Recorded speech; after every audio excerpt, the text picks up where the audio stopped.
Kami ingin memberikan anda maklumat tentang gangguan seksual di tempat kerja, apa ianya sebenarnya dan apa yang boleh dilakukan. Mari kita lihat apa maksudnya gangguan seksual. Sengaja meraba atau memegang.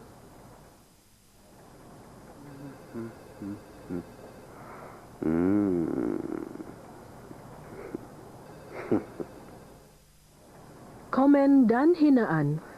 Boleh tahan lah. Boleh. Ni, dapat semalam ni cukup ni. Dia baju mahal pula. Aku ingat dia nak kat aku lah. Mana? Mengedarkan atau mempamerkan gambar-gambar lucah. Wah, ni, tu dia. Oh, kalau dapat. Ini lagi cun daripada itu ah.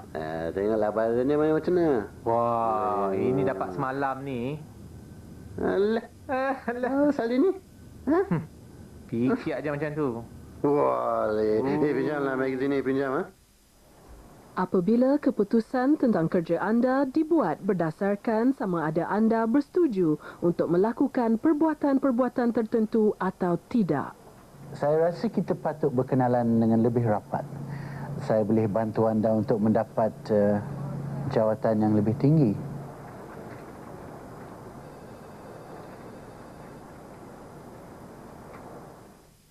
Dia buat komen macam, wah nampak seksi hari ni, dan dia selalu tinggalkan nota atas meja saya, suruh saya keluar dengan dia untuk main-main bersuka-suka. Saya berjalan ke perpustakaan, tiba-tiba dia sentuh bahu saya. Saya tak tahu nak cakap apa, tapi saya rasa betul-betul tak selesa. Jika anda pernah mengalami keadaan-keadaan sebegini, anda telah diganggu seksual.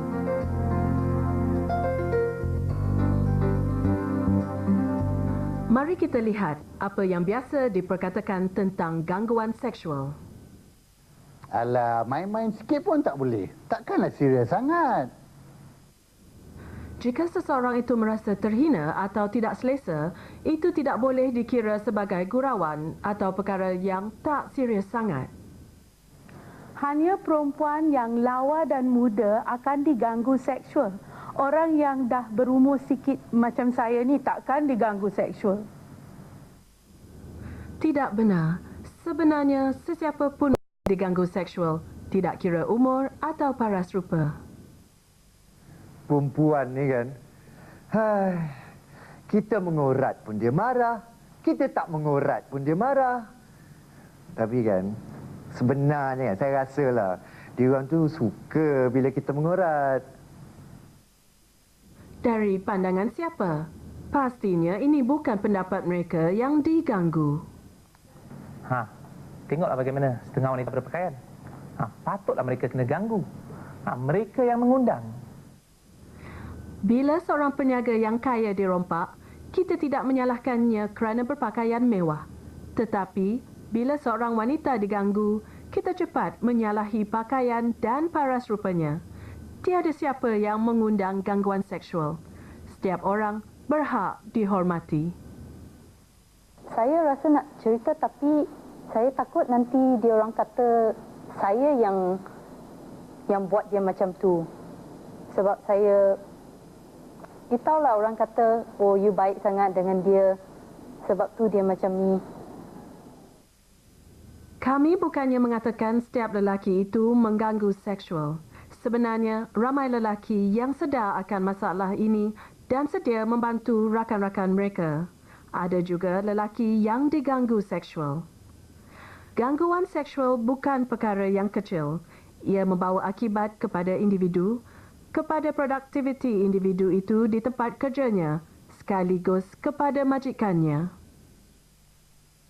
Dia mula hilang kepercayaan diri, takut hendak pergi ke tempat kerja. Dia akan kerap mengambil cuti dan ini mengurangkan produktivitinya di tempat kerja. Dia mungkin akan kerap marah atau sakit akibat dari perasaan tertekan. Contohnya sakit kepala, muntah atau loya. Mungkin juga dia bercadang untuk berhenti kerja jika keadaan ini berterusan. Jadi saya pun tak pergi kerja untuk beberapa hari sebab rasa macam tak sihat, nak muntah-muntah. Mungkin sebab saya rasa takut sangat dan tak tahu nak buat apa. Jadi saya pun tak suka nak pergi pejabat lagi. Bagaimanakah kita dapat menangani masalah ini? Satu langkah penting yang perlu diambil adalah untuk memberitahu pengganggu itu bahawa kelakuan mereka tidak diingini dan anda mahukan perbuatan itu dihentikan serta-merta. Jangan lakukannya begini. Janganlah.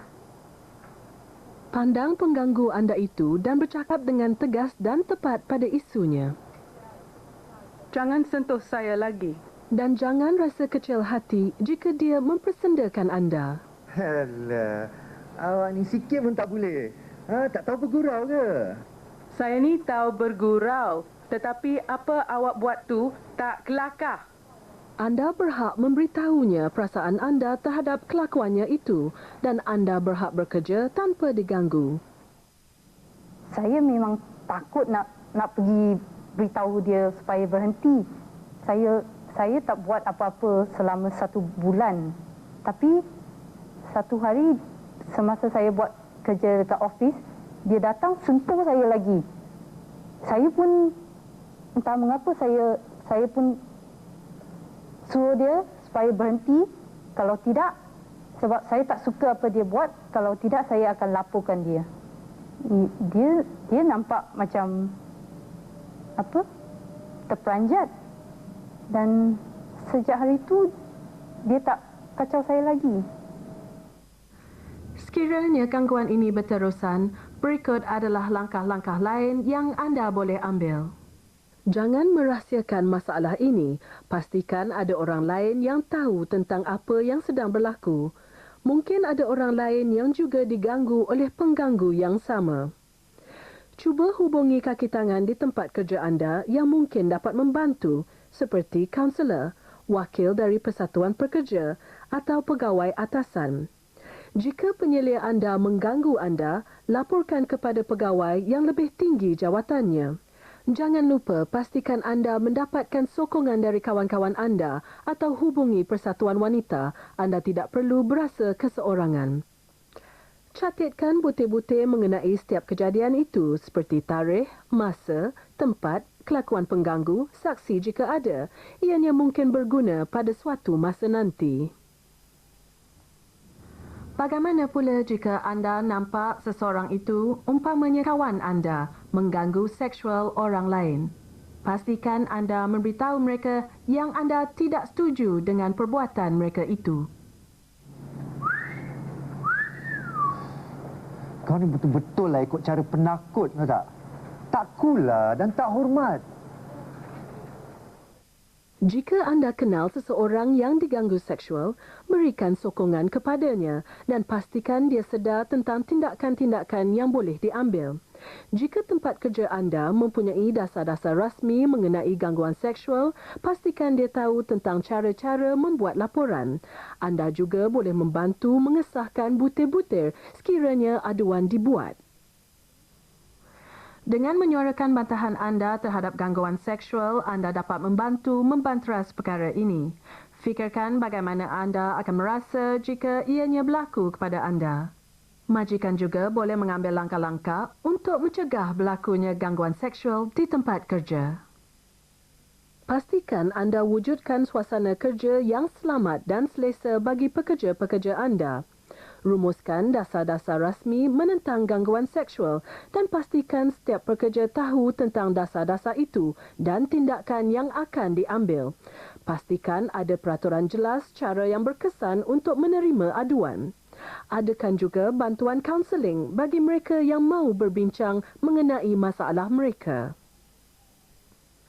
Saya nak nasihatkan wanita yang diganggu, macam mana takut pun supaya beranikan diri dan buat sesuatu.